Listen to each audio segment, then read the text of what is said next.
Another interesting thing on the interview process, where people tend to overweight, it seems. I found that I am not particularly good at interviewing people in the sense that I'm able to discern the quality that they're going to be when they're on the job. You've had an interesting approach of you would rather not interview people and only do references. Maybe talk a little bit about that. Yeah, I mean, I think for me, I liken it to sports. Do you want to interview basketball players or do you want to watch them play? And so any coach would be like, I don't care about the interview. I want to watch them play. That's the game.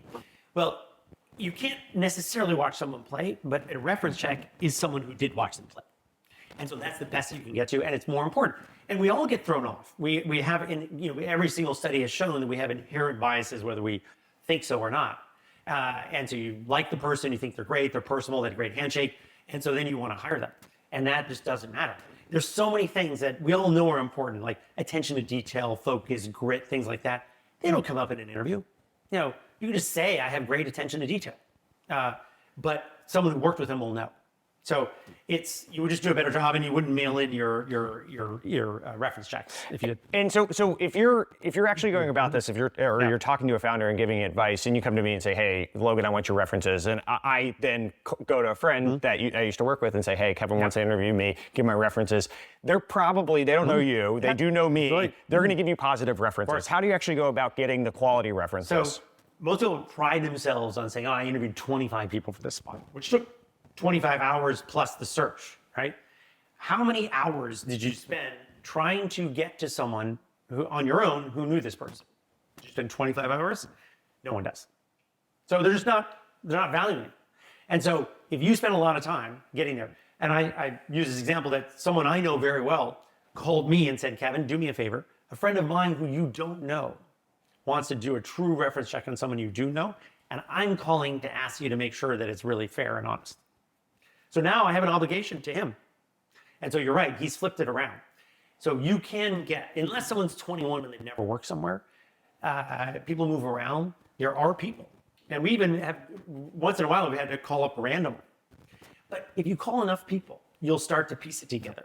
You'll start to hear little signals of like, oh yeah, they're really focused or attention to detail, or something will come up 3 or 4 times and you realize there's a problem. In getting to those references, how many would you actually, I'm sure it depends on the role and all, but how many do you think it takes to actually get the confirmation? Well, for senior people, we're gonna do at least 5. At least 5. Yeah, at least 5. You wanna see people who worked generally alongside them, because that peer relationship is really important. That's where assholes come out. You want people who worked for them. Most people focus on who they worked for, but that's, somewhat important, but not as important. Anyone who's coming in as a manager, their job is to recruit other people. And everyone has a choice. We have 3.4% unemployment. So if you don't have a good reputation, you're not going to be able to build a team, and that's your number one job. It's interesting. Probably the direct reports probably actually have a better insight into the person than the top-down. You're getting some superficial level thing. But because the person working for that person knows not only what they thought, but they know the peers. I mean, if we all work for the same guy, we talk about a lot, him or her. And so I'll know what other people think as well. And do you do the linkages as well of if they got hired by someone that they worked for or bring people along? Is that a helpful data point? Very helpful. You really want to see when people have started to move companies once or twice, did someone follow them?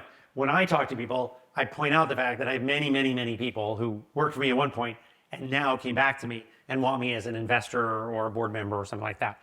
And they have other choices. They don't have to do that. And so I want to see that in other people as well. Are there qualities, some people talk about like the hiring for the lowest or making sure they don't have any weaknesses, right? I've also heard a lot of people making sure they optimize for the spikes. And I'm willing to take an asshole if they're freakishly smart and they're able to, get stuff done or whatever the things are. Are there things that are non-negotiable, maybe it's asshole, that you're not willing to take on? And then do you tend to hire more for the spikes or more for the high minimum across the board? So actually, it depends a little bit on individual contributors can be more spiky.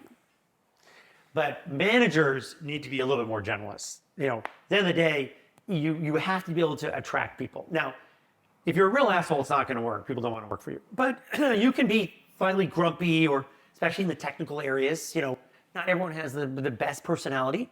But if the team respects them and are going to learn from them, which is why a lot of people are in tech, then you can get over that. So, but look, no one's perfect. You're always, balancing a couple of different things, and you never get the perfect person that has everything. So that's why all these things are ultimately judgment calls. Now, I've heard another thing on the interviewing process as well, or I've heard you weigh in as two straight white men. This feels like the appropriate forum for us to weigh in on diversity in the industry. But are there elements of ability to bring more people into the industry that you've seen? Because I've heard you talk a lot about some of the upstream considerations that go with the diversity in the tech industry especially, right? Yeah. And so how do you think about that and some of the systematic issues that probably exist today? Yeah, I mean, look, there's no question that the tech industry is not diverse on every dimension. Some it is. On Asian men, it's unbelievably overrepresented and very diverse, not intentionally. Look, when you're getting into the technical areas of the internet, it is going to reflect what undergraduate education looks like. So it's not a tech industry problem necessarily that right now something like 15 or 16% of computer science degrees are given to women. There are certain jobs, if you don't have that, you just can't really do the job. And so we operate with a smaller pool. Everyone tries to do a good job, but we can't solve that problem. Society, parents, schools need to try and solve that problem. So that's the only thing we need to balance off there. And look, I gave a speech the other day at a Columbia Tech group, and for better or worse, that still today is heavily male and heavily white and Asian. And so that's the pool that's coming out in that area for the next 20 years, whether we like it or not.